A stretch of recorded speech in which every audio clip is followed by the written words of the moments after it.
So I finally had the chance to watch the Chainsaw Man movie.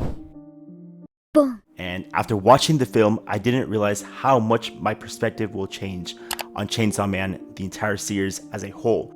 When I watched this series at first, I thought this was going to be another one of those corny animes with a lot of fan service, a lot of good material all over the place, a lot of sexually explicit jokes, if that makes any sense. Until I watched the film and I didn't realize that this is going to take that certain direction. And I applaud them for doing that. I didn't think this is going to be those type of shows, but damn, it is unique. It is a 10 out of 10, and Denji might have to be one of the most unique characters I've ever seen in all across anime, because the way that they show, manipulation and all that stuff is very different than a lot of shows just feeding it to you. This is more of like basing off what he'd been through, how he was growing up with, stuff like that. And again, it's a show that I was not expecting them to take in a direction I was not expecting to take. So in this video, we are going to talk about Denji as a character, the themes, everything that he goes through, and why I believe that this might be one of the most unique characters, not in a good way unfortunately, that's ever been created in all across media. Let's get into it. I feel like this should go without saying, but before I continue, if you did randomly come across this video, I strongly urge you to watch season 1 as well as the movie. I do plan to discuss some very major plot points that happen in Chainsaw Man entirely. Only what we saw animated. I would like to try my best, hopefully to say anime only. I don't plan to read the manga as of right now. My mind may change later on, but as of right now, anime only.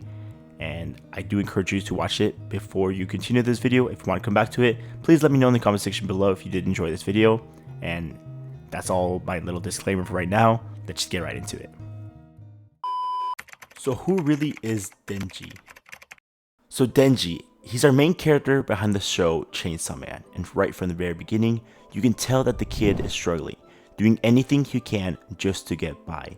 He inherited an unfortunate amount of debt from his family that he must pay off with the Yakuza, and the only way to do so is by killing off monsters with his pet companion, a pet chainsaw dog named Pochita. Denji is a 16-year-old kid whose wishes aren't anything absurd either, like having a roof under your head, eating plenty of food, and maybe just one day to find himself a girlfriend. Again, at the end of the day, these are just wishes that any other 16-year-old in his shoes would desire for too. But eventually, the Yakuza decide Denji isn't useful anymore. They lure him into an abandoned warehouse where he's betrayed and left for dead.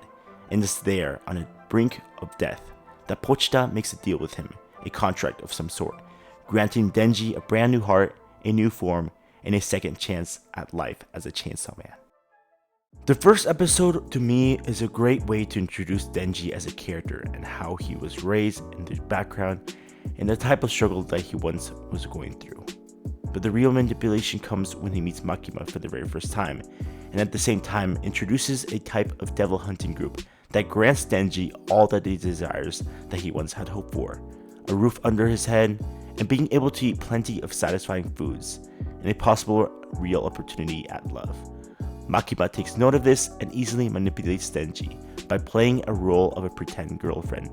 Denji falls for her trap card and easily uses him for any task necessary.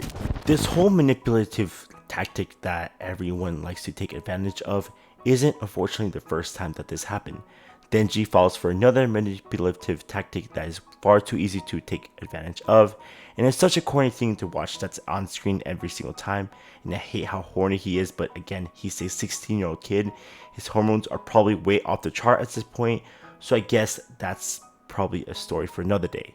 That's besides the point. So one of the girls in the devil hunting group, Power, she expresses distress about a cat that she claims was captured, but if found, promises to grant Denji any wish that he desires. This too was also just a simple trap to end up getting Denji killed. However, this wasn't exactly the case. He kills the threat and rescues her cat.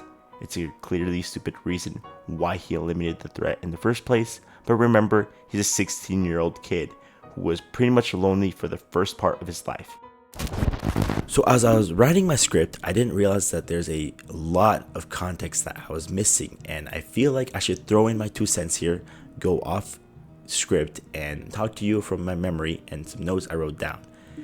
just to give you some context, and so we can talk about it and we can discuss in more detail once I go back to my script, right? Let's talk about it. Denji, at the beginning part of the series, had no money, no food, no shelter, no hoes, no girls, nothing, right?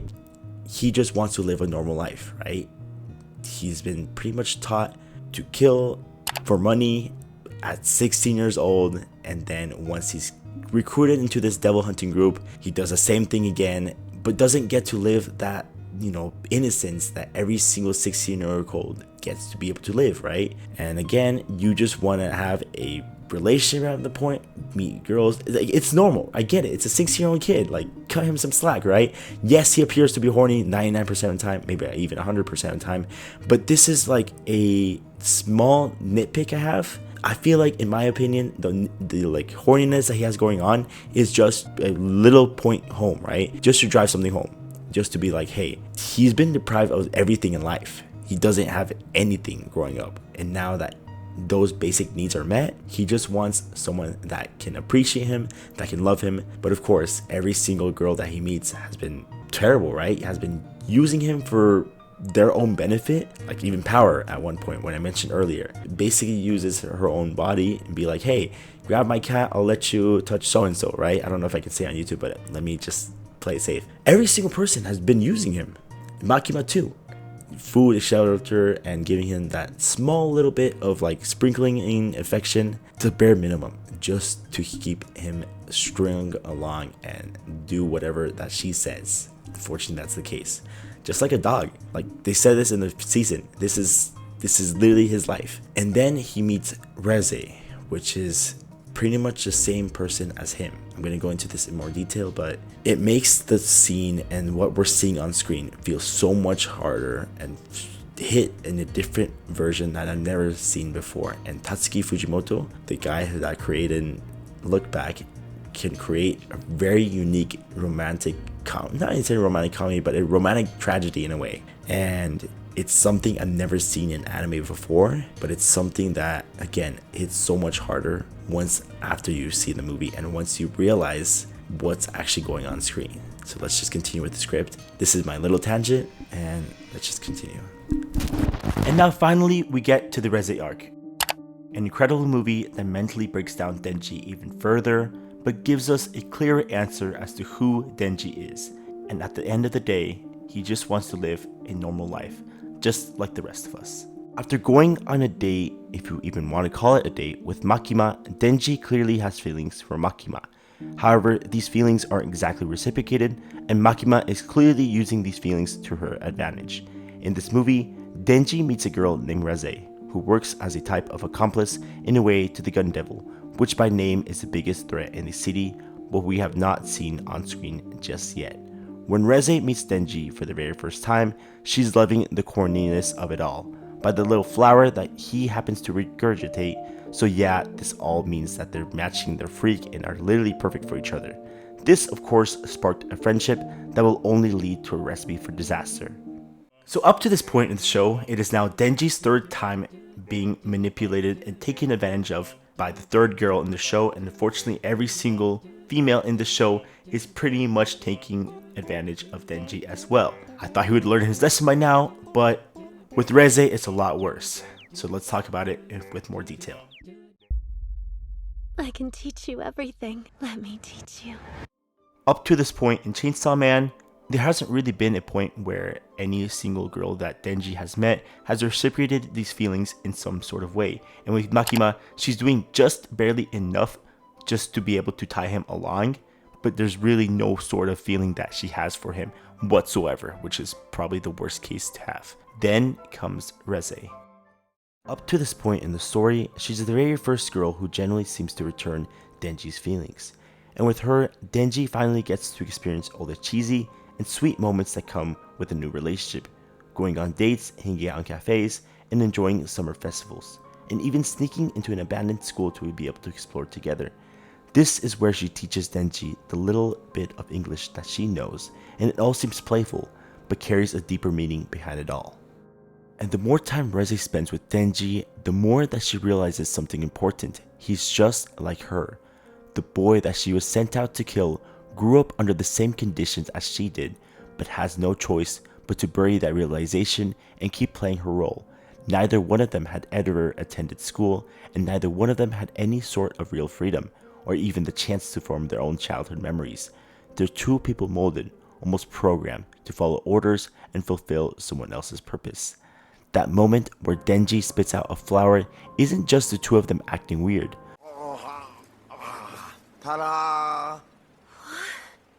but rather a tiny spark of innocence, one of the very few moments where they get to both act like actual kids and not weapons. It's something pure, a piece of humanity that was stolen from them long before they ever met.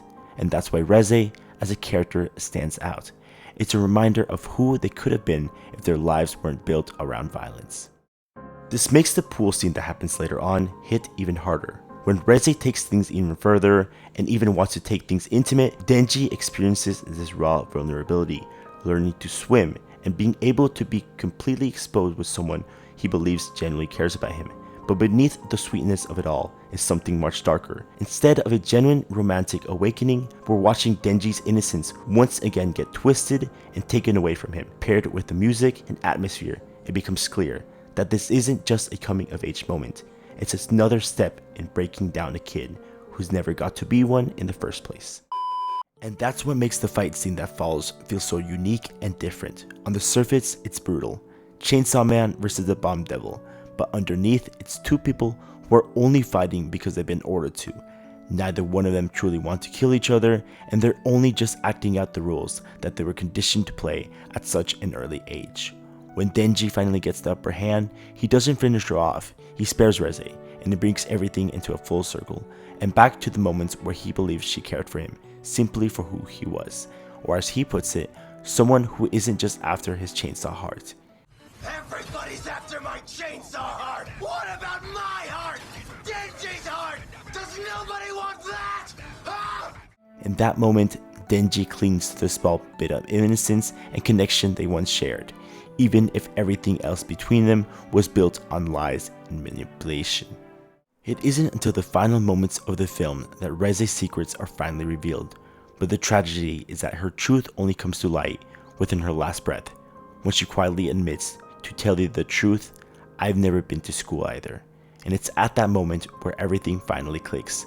Reze finally experienced a small taste of joy that she was never allowed to have, the simple, innocent happiness of early teenage years, and more importantly, she got to share that joy with someone who's lived under the exact same conditions that she did. And even for a brief moment, she even allowed herself to dream about running away with Denji, but deep down, she always knew what the choice would cost. Because Makima knew. She always knew from the very beginning and from the very start, and that's the brutal reality that Denji lives in. Even if he had run away with Reze, if they had chosen freedom together, the story would have ended the exact same way. Makima would have found them, and she would have made sure neither single one of them would have gotten out alive. And it's here, in this final tragedy, that we understand the true darkness of Chainsaw Man's world. Denji isn't just some kid chasing simple dreams. He's a broken character trapped in a cycle of control, loss, and manipulation. Someone who keeps reaching for moments of innocence only for the world around him to tear them away. And now my lasting thoughts. With everything that I've said in this video, my final thought is this. Tatsuki Fujimoto is probably one of the most unique and most talented mangaka artists of our generation. He's the same creator who gave us Look Back, which is an incredible story about a mangaka trying to be one of the very best in the industry. And now with Chainsaw Man, this is a story that every single one of my friends who recommended me this told me this is going to be some gooner anime about girls, about being horny, etc. Turns out that's just the beginning of it. Deep down, it's a child who is constantly being broken down emotionally, mentally, and physically, until one day maybe he might have a turning point, maybe he might flip it all around. I don't know, but I'm excited to see what happens. Thank you so much for watching this video. I know it's been a very long time since my last video. This video took me a while to make. The scripting process and everything, I kind of went back and forth on a lot of stuff, and I also had to rewatch a lot of things, do a lot of research, and this isn't my usual type of video, but I hope you enjoy. hope you subscribe. And if you have any questions or comments or concerns, please let me know in the comment section below. This has been an absolute joy to make, and I'll catch you in the next video. Peace, and thanks so much for watching.